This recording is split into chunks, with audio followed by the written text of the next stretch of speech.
Good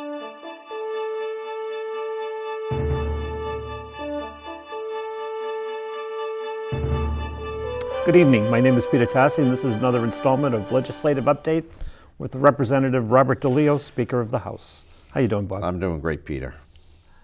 I want to first extend my congratulations. I heard you were awarded an award from the Mass Behavioral Health yes. Association.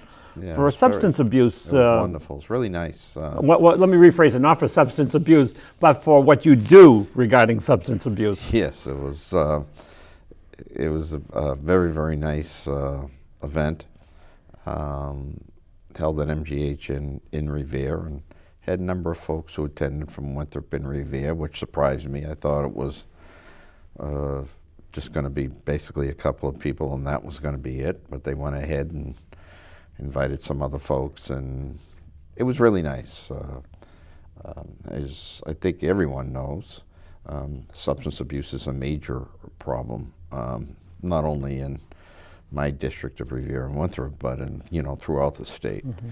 So in this year's budget, we had put in a lot of extra funding to try to tackle the issue, to try to make sure that people who are dealing with substance abuse, that insurance companies would pay for the extra time in terms of their getting that treatment, providing for more beds and care and whatnot. So as a result of what had happened, the association had honored me, and it was really very, very nice and very thoughtful of them, and it was great to see so many folks from my district who attended. I know this. I thought you were calling me to congratulate me about the election. I thought that was the first thing you. What, did you won? I won, believe it. Did you have anyone running against you? I did, actually. Did you? I did, and we won quite handily. Let me just say that. Why shouldn't you? And nothing against the person that was running against you, but no, for the amount of years that we've been on, it seems like almost every year, or at least to my knowledge, maybe within the last 5 years, it's been a constant thing about substance abuse, and you're trying to get more and more for it. It really has, but this year we really made a major investment. But you're right, and things have been progressively, I think anyways, getting worse. I think statistics will show that. What I've been very concerned about, what has once turned into folks, shall we say, taking drugs or overdosing, what's happening many times is these overdoses are leading to death. Mm-hmm. And I think that the governor, Senate President, and myself really felt that we had to take some major steps, to try to stop to what the governor had called an epidemic. Mm-hmm. Which I would share that view. And we did, and again, we took some real major steps. Although in the past, I'd have to say you're right. I think for the past 5 years, whatever, as long as it's been each and every year, we've made an investment. But this year, I think we said, this is getting worse and worse. The young people that we are losing to overdoses has been just through the roof. And I shouldn't even just say young people anymore. I've been probably this year been to wakes or funerals anywhere from someone 20 to 55 or so, 58, something like that. So unfortunately, there have been more overdoses than ever. Mm-hmm. Bob, there was just an election this past, now we're taping the 10th of November, last Tuesday, a week ago. A week ago from tomorrow. Right, tomorrow. So the results of the elections, we have a new governor-elect and, of course, lieutenant governor-elect, new attorney general, and so forth.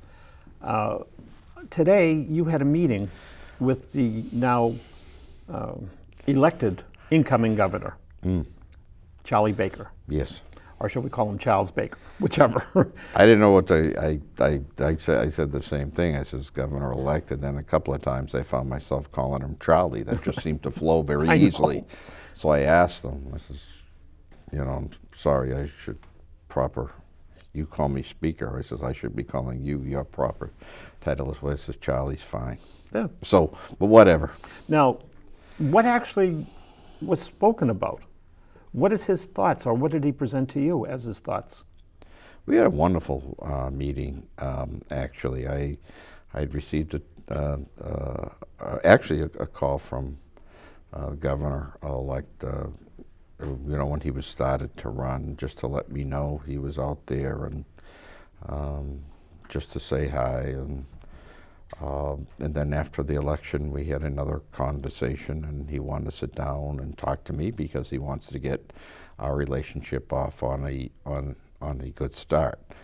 Just a funny story before I even talk about that is when we went out for the press conference after our meeting, the microphone was probably about a foot taller than me. Well, he stands about 6'6", if I remember. Right, and I was the first speaker, the first person that we had agreed was going to speak. Did they give you a step ladder? And so I said, I take it you folks want to hear from the governor-elect first, than me. But so we lowered. It was even tall for him. But in any case, but we had a pleasant conversation. We didn't go into a whole lot of details in terms of issues. But what we did go into detail was the fact that in my years as speaker, I've been proud of the fact that I've worked from folks from every party, primarily the Republican Party, although we've had some independents, every part of the state, that I've always felt that if we have an idea which is a good idea, we have legislation which is good legislation, no matter who it is who files it, then if it's good, I'm going to be supportive of it. I'm not going to look to see if the person has an R next to their name or a D. If it's good legislation, then I'm going to be supportive. You know, he stated he had already heard that from many members of his party, and as a result of that, he was really looking forward to us working together. I think that the Governor-elect Baker, I think, has, when he stated closely the day after that he had won, about some of the important issues that he saw in the future for next year. I think jobs, the economy, obviously he's going to have to do his first budget, and you know he doesn't have a whole lot of time to do that as other people do. Education, he talked about cities and towns, he talked about opiate abuse. So I think a lot of his priorities are the same as my priorities, you know, added, you know, the environment and seniors and public safety and whatnot. And so it was just a friendly meeting, although I will tell you that we agreed to disagree on one thing, that we will never agree on when Winthrop or plays Swampscott in football. That there is always that rivalry that's gone on for years, and to a certain extent Revere, but primarily Winthrop and Swampscott go back a long time in terms of rivalry. I've been to a few of those games. So we had stated that's something that we will not agree. I was joking with him, as a matter of fact, before the last game, that if they were going to be playing this Friday night for the championship, that maybe we'd get together and either have a little bet for dinner or whatnot. And he agreed, but unfortunately, or for him anyways, Swampscott lost and Winthrop won, so Winthrop's going to be playing Linfield this week for the championship. But it was just a question of you know, just getting some ground rules. We agreed that we were going to, you know, meet as we have in the past with other governors on a weekly basis, and that, you know, there are times when we're going to disagree. Oh, definitely. You know, one of the news reporters, I forget, said, "Oh, do you think you're going to disagree more than you did before?" And I said, you know, I don't keep count, and I don't really state that I'm not going to disagree with someone else because they're a Democrat, or I am going to disagree with someone because Republican. I don't have the time. I don't have the energy. I want to get things done. And so I'm hopeful, and Governor-elect Baker feels very, very strongly that we got off on a real good start, and that you know, we'll look forward to moving Massachusetts ahead in the future. Now, he becomes governor, I believe, the second week of January. Actually, it is January 8th, I believe. Well, that's basically the second week. Because we were sworn in the 7th, and I guess he's sworn in the day after. The day after, right? And when I asked him in terms of what is, you know, the biggest issue right now for him, he said filling of you know, his cabinet commissioners and stuff like that. Well, so the transition should run smooth. Yeah, in terms of watching, you know, he and the governor have met. It seemed like a you know, friendly discussion. I'm not sure what it was like behind closed doors, but at least publicly, you know, they had stated that the transition was going smoothly, and that you know, anything that he had asked for, you know, the governor had provided. So I think that I don't expect there'll be any glitches in, you know, the change of the next governor. It's fascinating, but after you go through, you know, he and Martha Coakley went through months and months and months of battling and whatnot, and that shows you how wonderful our system is.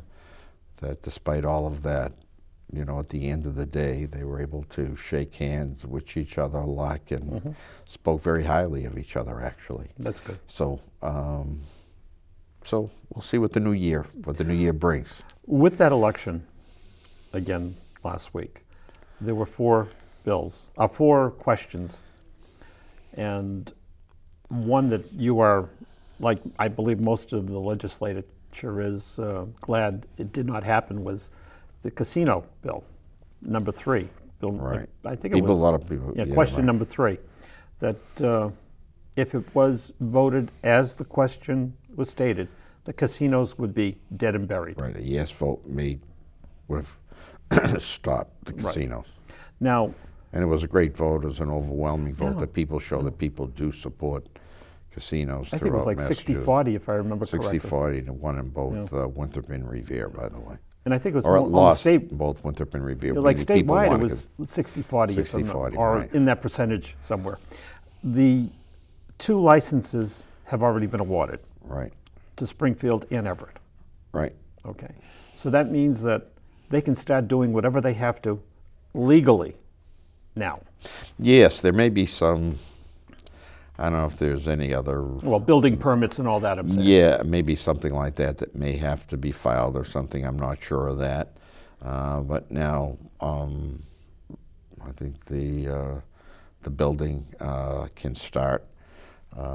The Plain Ridge... well, they're already up and running building-wise. Slots Parlor. Right.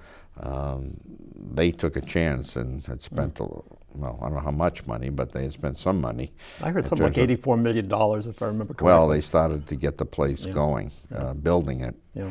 And, you know, so they're on their way. But, again, I don't look at casinos as the sole method to be used when you're talking about creation of jobs, but I do look at expanded gaming as something which can bring expanded jobs and more employment into Massachusetts. And income to the state. And income to the state. Yeah. Right now, as has been reported, we're losing billions of dollars to other states, and quite frankly, in particular in the blue-collar industries, we need those jobs. And so I'm looking forward to the creation of those jobs, keep putting people back to work. And then once these facilities are actually built, getting people with some real good paying, good benefits jobs. So, you know, hopefully that will be behind us, and we can now move on. But again, as I stated, you know, people say, well, that's not the answer to all of our job woes. And as I said, I've never said it was the answer to all of the job woes. I mean, but I also believe we have to do relative to manufacturing. I think the tech industry, the biotech industry, the emerging technologies, these are all issues that I have worked on. And I think that if we have all of these various job opportunities out there, then it's good for the state, and we'll get the state up and running. Now, casino number 3. Any news about that?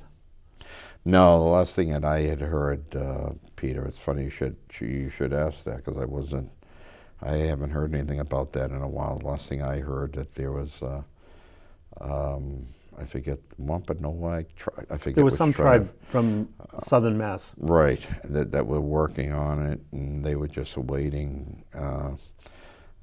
federal approval, I think? What do you call it? Recognition? Recognition, right. Thank you. Thank you very much for helping me with these words. Well, it's not that. Sometimes you forget what it is, where your mind is rambling so many ways. That we're waiting for them to get that recognition. As far as I know, I have not heard of anything. I haven't heard anything forthcoming. So I think that is in that's down the future right now. Now, one of the other questions was the bottle bill. Massachusetts voted extremely against it. Right. And I'll say it that way because if I'm not mistaken, it was like, percentage-wise, was over the top. I just want to say it was in the 70% to 30 or something like that. I was going to say at least 70s, in the 70s. Yeah, that they don't want to extend deposits on. But you look at other states, like Connecticut. It has its own just regular water. It's amazing how each state varies. Maine has it on just water, too. And to see this state saying, or the people in the state saying, no, we want to recycle rather than, basically. Yeah, and I think we, and by the way, I think we have, with what we have deposits on now, I think we're probably one of the primary states, that started with the bottle bill, and the proponents wanted to extend it to the water in particular. And I'd have to say, what I've seen anyways with each city and town in terms of the efforts that they have made relative to recycling, just going upon what I do, I quite frankly think has been outstanding. And I think although there is room for improvement, I think it's something that at least we can build on. And my problem has always been that in these times, especially difficult fiscal times, I didn't feel it was right for people to be paying like an extra nickel for a bottle. For some families that can add up. And most of those bottles are probably going to go into the recycle bin, which is fine, and people will be out of that money. So I looked at it in terms of, although I greatly respect in terms of what these people have worked on for years, I also feel that if we pay more attention to our recycling efforts in each of our cities and towns, at least right now, I think we can be just as well off in terms of making sure that this type of litter is not cluttering our streets and fields and parks. Let's get to a point away from that. Massport grants. Winthrop Revere have, I believe, well, it's Winthrop been East awarded. Boston right now. It's Winthrop East Boston? Right. Revere hasn't gotten any. As of right this moment. now, no. All right, so what basically is the Massport grants? It's a $170,000 grant, wherein you have money is going to the East Boston Neighborhood Health Center. And what they will do, they will have the obligation to take care of those people, I think particularly children, who are suffering with asthma. The report that Senator Petrocelli and myself had worked on eventually signed into law that provided for a study as to those areas close to airports, in particular, I think it was Winthrop in East Boston, and found that there were some higher incidences of asthma than there may be in other places. And as a result of that, Massport, you know, to their credit, but it's something I think they should be doing, you know, invested, you know, some money into the community. I think East Boston Neighborhood Health Center, in addition to providing of the funds, is also going to open up a facility here in town, which I'm really excited about, not just for asthma, but for people who, it's like a primary care facility. And God knows, I think that, you know, we can use that as well. But what this facility, what this grant means is that, you know, those youngsters who are suffering with asthma, then, you know, they can be cared for at the East Boston Neighborhood Health Center. 2 weeks ago, Revere finally had Market Basket open. Oh, wow, yeah. You know, which unfortunately was because of family problems. It didn't open sooner. There was 500 jobs given to, you know, let's just say this area. I won't say specifically Winthrop, I won't say Revere, I won't say Chelsea, I won't say Everett. This area. That has to be a boom in some way. Or a help. I had to tell you, you know, I was invited, obviously, to that event for the ribbon cutting. Oh, that was the week, during the week after they opened. Right, after they opened, right. And, they call it a soft opening and a hard opening. Whatever they call it, I don't know. But it was the Friday after, I think, Yeah. they officially opened. And first of all, I had a chance to meet this Mr. Arthur T. Arthur T. And I was joking with him. I says I was so impressed with the fact of the loyalty that people had to this gentleman. Some of these folks didn't get a paycheck for a month or two or whatever. Yeah. But they wanted to stay with him, and talking to him, you know, a little bit to the side, you know, he seems to be a very nice gentleman who seems to have a real concern for people, not only who work for them, but trying to provide, you know, good, healthy food at a reasonable price as well. But, you know, we talk about it, all the things, except for the press conference today with the governor-elect. But any of the other press conferences I had, I don't think they had the amount of cameras as we had at that Market Basket. Now we all talk about the opening of this or that or whatnot, but the interest in that store was just unbelievable. And then they also told me stories that there were some people there were getting there, like, I don't know, I'm not even sure what time they opened, but like 4 o'clock in the morning. They open at 7 o'clock in the morning. To make sure that they would be able to get in, you know, to a store. And I guess that there were people also coming who usually go to the Chelsea store, to go to the Revere store to see if that's better. But now they're going back to Chelsea now that they've been to Revere, because Revere was very crowded because so many people were coming from all over. But the good part about it is that it, you know, it serves like an anchor for that Northgate shopping center, which I think is really important. Provides some 500 jobs, and, you know, maybe more in the future. And I think is going to serve as, you know, an economic engine to see other growth. You know, within the city as well. I mean, you have people who are coming and they'll do their shopping at the Market Basket, and there are a number of other stores in that shopping center that, you know, possibly people, you know, may use, and you know, there can be a lot others that grow as a result of that Market Basket. But I'll tell you, that was.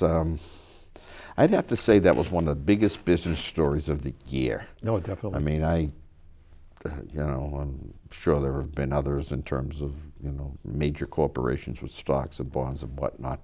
But that was an amazing story. If you had a college class in terms of trying to teach them, you know, about how to start and to grow a business. I mean, that gentleman was just so beloved. And, you know, and talking to some of the workers, they tell me stories where, you know, when something happens to them or happens to their family members, he's a guy who's there. Yeah. He, you know, he tries to talk to them, and sometimes he's tried to help out financially or otherwise. So it's an interesting way to do business, and maybe others should follow suit. He reminds me of a person, you're saying this, Lenny Florence. Yeah, I don't. Same type of person. Yeah, I can't say I know Lenny well. I know of him, but I can't say I know him unfortunately, well. he's passed away, but the employees had the same feeling, and he was the same way toward his employees. Really, really liked them. But Yeah. that's something else. Yeah. Tomorrow, we're taping the 10th. Tomorrow's Veterans Day, the 11th.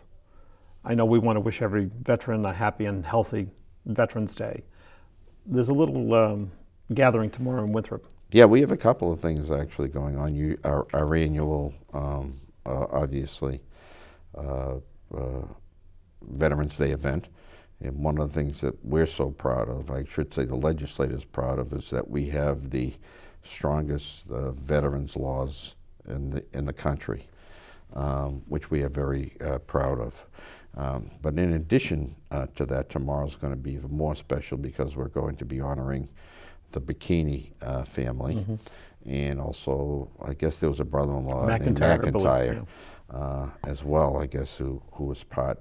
And I think there were 5 or 6 brothers. 6, I believe, 6. 6 brothers plus the brother-in-law. Yeah. I just want to make sure I've got everything right.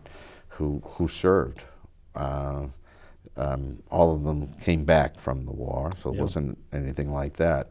But to have that many brothers serving is really quite a story. Yeah. And I know it had extensive story about it in today's Globe, actually, I think it was. And so tomorrow, not only are we going to be remembering our veterans, but we're going to have a dedication of the square at Madison and Bowdoin, I believe it is. And I'm told that family members are coming from all over the country, actually, to be there. And someone said there's something like 85 people that they're expecting. It's just quite a family. In one note, I know that Revere has just dedicated a little monument to the women of World War II, or the veterans of World War II. Right. Eileen Marullo, Right. who's quite a lady in Revere. And they had a special she's obviously alive, but a special tribute to her on Memorial Day as well. But you're right. Okay. Bob, I'm going to ask you one question. Who do you want to win the Thanksgiving Day game with Revere? I'll let that know when we do our next show. How's that? That should be after the politician, eh? Bob, we have to end it. I know we want to wish everyone, first of all, a happy Thanksgiving and, of course, happy and healthy Veterans Day. So why don't you end the show the way you normally would? Thank you. And right. And I'm glad you mentioned to all of you a very happy and healthy Thanksgiving. And also to say, if you have any questions or issues of any kind, please don't hesitate to give my office a call at 617-722-2500. That's 617-722-2500. I thank you for watching, and I also want to sincerely thank all of the folks from Winthrop and Revere for the great show and your support and in giving me one of the greatest privileges that I have is to represent the Winthrop and Revere in the legislature, and for once again the great vote of confidence that all of you have given me. Thank you. And with that, we want to thank you for watching, and we'll see you next month. Thank you.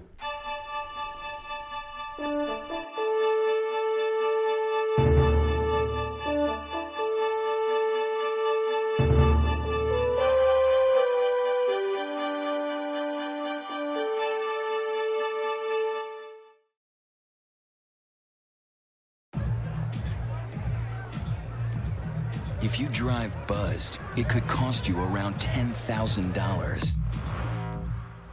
You'll face major legal fees, major fines, and steep insurance penalties.